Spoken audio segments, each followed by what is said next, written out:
If you're a seminarian and you stole money, and during confession you go to the rector of the seminary to confess, will he keep it as a secret or not?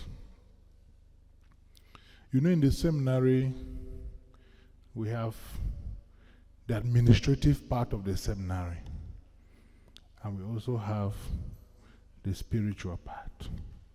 That is why I mentioned to you that from the very first day you go to the seminary, there is a spiritual director for you.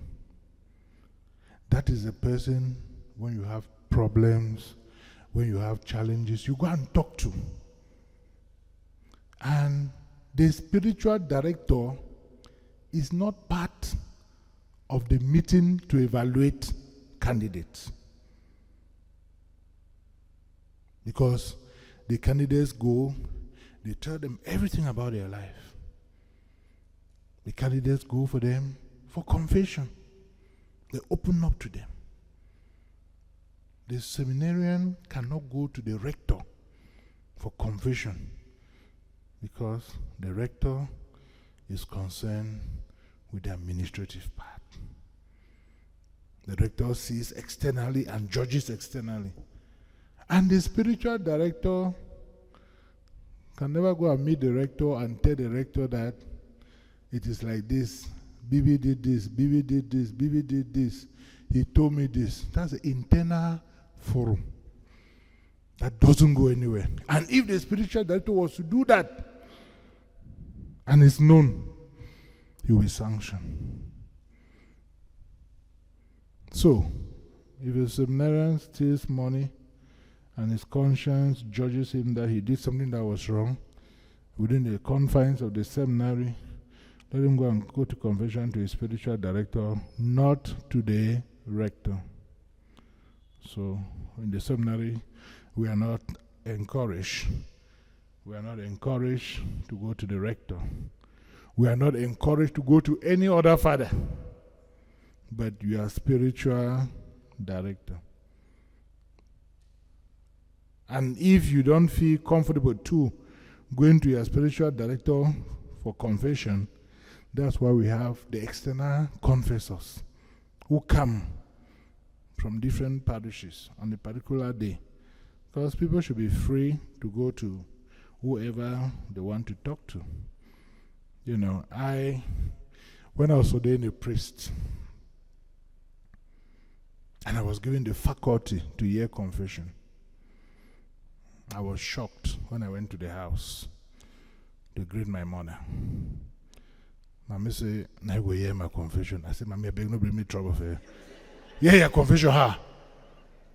Mommy, hear your confession. No bring me trouble. You be father, no. You be father. I go get my own father.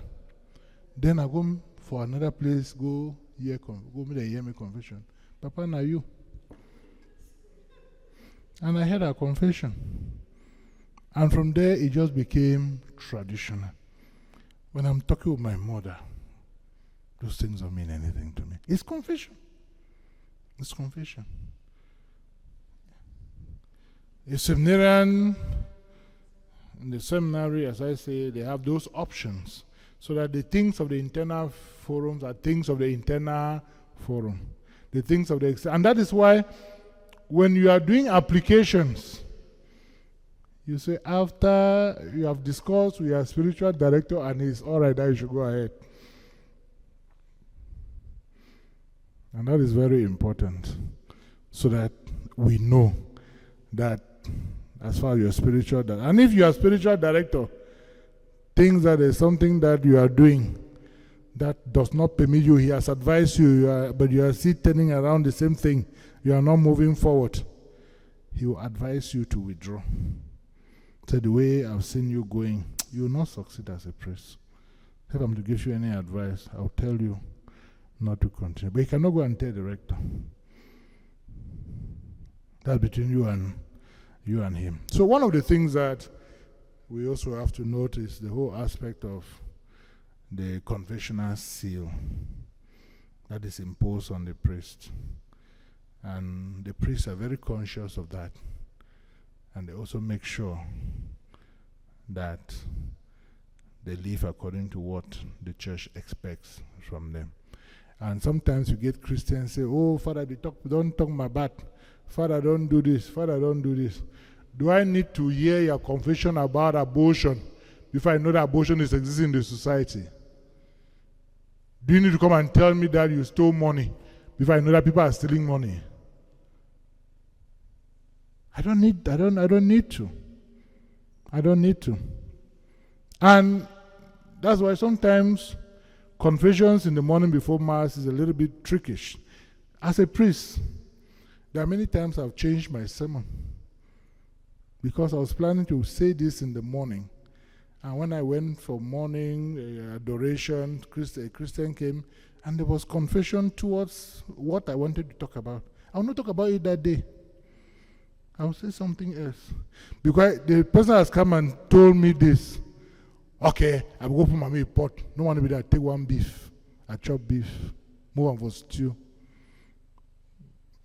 Maybe I wanted to talk about stealing from the gospel or whatever. If I say that person will say, see now. See, when I see trouble. John Nana, so what I tell you. You don't go there attack me for church.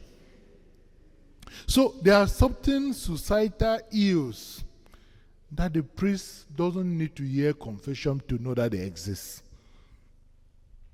Yes. And when they share those things or they talk about it, it's not because you have told them. It's because those are things that are common in the society.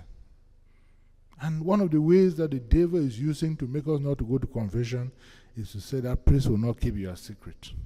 They'll go and talk about your secret. Then they deter you from going to confession.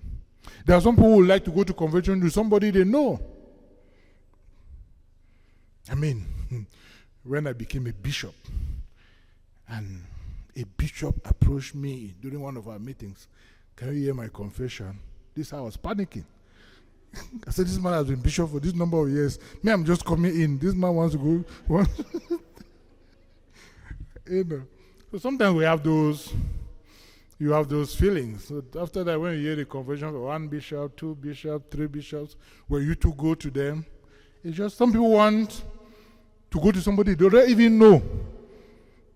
Somebody will leave Boyaya and go to Douala to go and confess because he wants to confess. You have a right to do that.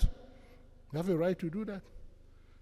But some people, even the person that they know, they come to confession to them. And some people who want to go to confession that they don't see their face.